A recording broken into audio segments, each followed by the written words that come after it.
안녕하십니까. 오늘은 서울 투자할까 뭐 이런 이야기로 한번 해볼까 합니다. 그래서 제 주위에도 지방은 어렵다. 그래서 서울 투자가 어떨까 이런 이야기를 많이 합니다. 근데 서울에 괜찮은 곳을 투자하려고 하면 갭이 적어도 5억 이상 나죠. 물론 제가 볼 때 한 4억 미만의 뭐 경기도권이나 서울 내에서도 핵심지가 아니고 뭐 노도강입니까? 뭐 그쪽을 투자하는 건 나쁘지 않은데 문제가 되는 게 관리도 그렇고 과연 얼마만큼 상승을 할지 뭐 그런 부분도 좀 생각을 해봐야 되겠죠.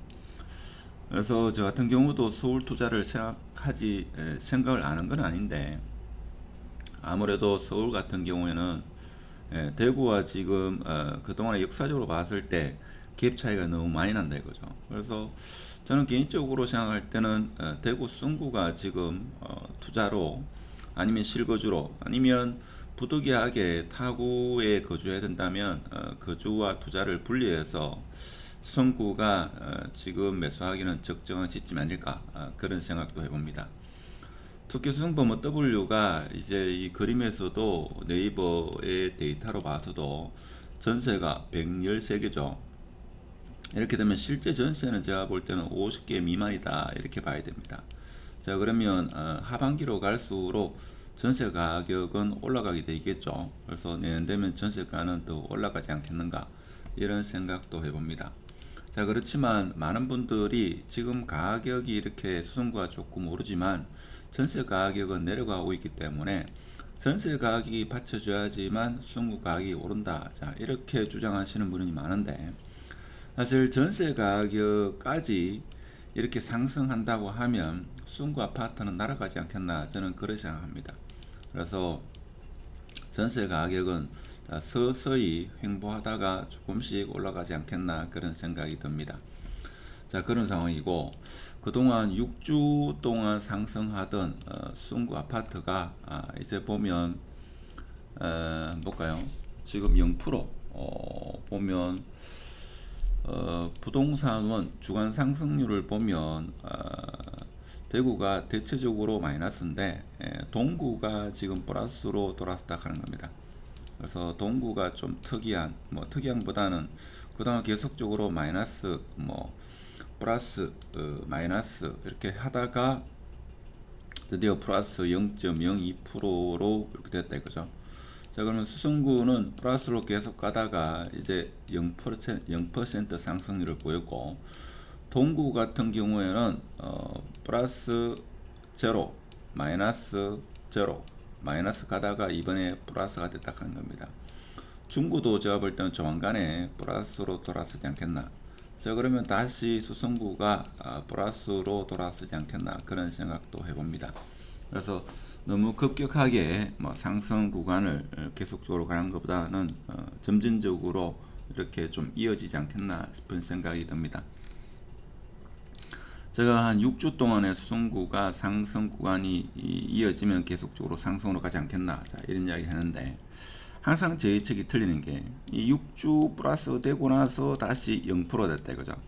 그러면 다음 주 그러니까 이번 주 금요일이 되겠죠. 이번 주 금요일이 되면 또 다시 이게 마이너스로 갈 수도 있겠죠. 아니면 다시 플러스로 갈 수도 있고 뭐 그것은 또 지켜봐야 되는 거고 시장은 항상 옳기 때문에 시장에서 판단하겠죠.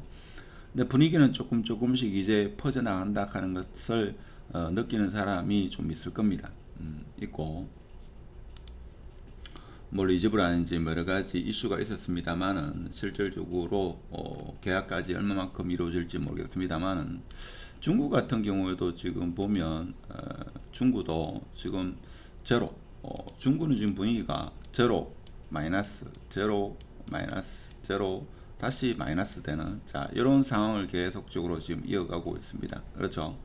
자 이러다가 어느 순간 다시 플러스로 돌아설 수도 있고 하여튼 지금 이렇게 횡보하다가 방향이 어느 쪽으로 틀지 모르겠습니다만은 일단 동구가 플러스로 됐고 수성구는 플러스로 가다가 이제 제로로 됐기 때문에 그 다음에는 중구가 좀 플러스로 반전될 여지가 있지 않겠는가. 물론 태평로가 지금 어렵긴 합니다만은 제가 볼 때는 올 하반기쯤 되면 이제 태평로도 중구 쪽 고성동을 빼고 태평로 철길 기준으로 해가지고 아래쪽은 이제 어느 정도 마무리가 되지 않겠나 그런 생각을 해봅니다. 그래서 제 주위에도 그렇고 저 같은 경우도 그렇고 자, 서울에 투자를 하고 대구에 자, 월세로 사는 자, 이런 이야기가 많은데 실제 서울에도 투자를 해본 사람은 물론 뭐 누구나 처음 한 번쯤은 해보겠죠. 근데 이게 그렇게 쉽지만 않다 하는 겁니다. 그래서 역전세 뭐 지금 현재로는 서울의 전세가가 계속 오르기 때문에 매매가도 오를 가능성이 큽니다만은 대구와 서울이 갭이 지금 너무 많이 벌어졌다 하는 게 제가 볼 때는 지금 서울 투자하기는 조금 어려움이 있지 않겠는가 그런 생각이 들고 그 다음에 세입자 맞추는 문제도 그렇고 그리고 매매가와 전세가가 일반적으로 5억 이상 난다는 것도 부담이죠. 물론 서울은 워낙 넓고 인구도 많고 하기 때문에 아파트를 잘 고르면 대구보다 수익이 더 많을 수도 있겠습니다만은 저는 개인적으로 지금은 수성구가 더 나은 선택지가 아닐까 이런 생각을 해봅니다. 그래서 모든 지표가 이제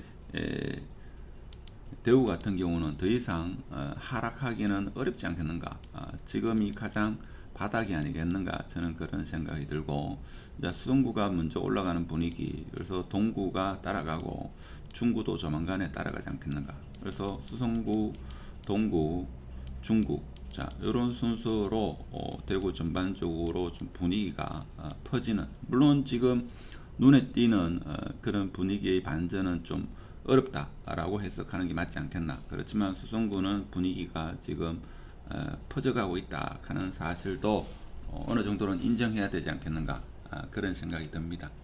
그래서 물론 우리가 대구가 모든 게 어렵고 그리고 인구도 적다 하지만 대구 경북이 통합되고 카타르입니까? 카타르 같은 경우는 인구가 한 270만 되죠. 그래서 대구가 240만이라는 이 인구는 저력이 있는 이런 도시다. 그래서 섣불리 인구 소멸 이런 이야기를 하기에는 제가 볼 때는 대구는 아무리 인구가 소멸된다 하더라도 충분히 살아남을 수 있는 저력이 있는 이런 도시가 아닐까. 자, 그 근거는 대학교 같은 경우에도 2000년대 초반, 2001년도, 2년도 이때만 하더라도 대구에 있는 아파트, 대구에 있는 학교, 지방에 있는 이런 대학교가 폐교를 할 거다 하지만 지금 20년이 지난 시점에서 실제 폐교된 것은 한 10개 이내 이렇게 되죠. 그런 상황이기 때문에 인구가 많이 줄고 하는 그래서 아파트 가격이 떨어진다 하는 것은 적어도 지금부터 한 20년 최소 15년에서 20년이 흐른 뒤에 그때쯤 되면 좀 현실화되고 물론 그때까지 물가 상승률 뭐 이런 것을 생각하면 충분히 수성구 대구의 핵심지 같은 경우에는 거주와 투자로서 가치가 있다 저는 그런 생각을 해봅니다. 물론 서울 투자가 나쁘다는 이야기는 아니고 서울 투자가 더 좋은 선택일 수도 있겠죠. 근데 지금은 대구와 서울이 갭이 너무나 많이 벌어졌기 때문에 대구가 맞지 않겠나 이런 생각을 부린이가 오늘 한번 해봤습니다. 그래서 카페에도 한번 들어오셔가지고 회원가입 하시고 글을 많이 남겨두고 정보를 공유하면 서로 윈윈하는 효과가 있지 않겠나 이런 말씀을 드리면서 영상을 마치도록 하겠습니다. 감사합니다.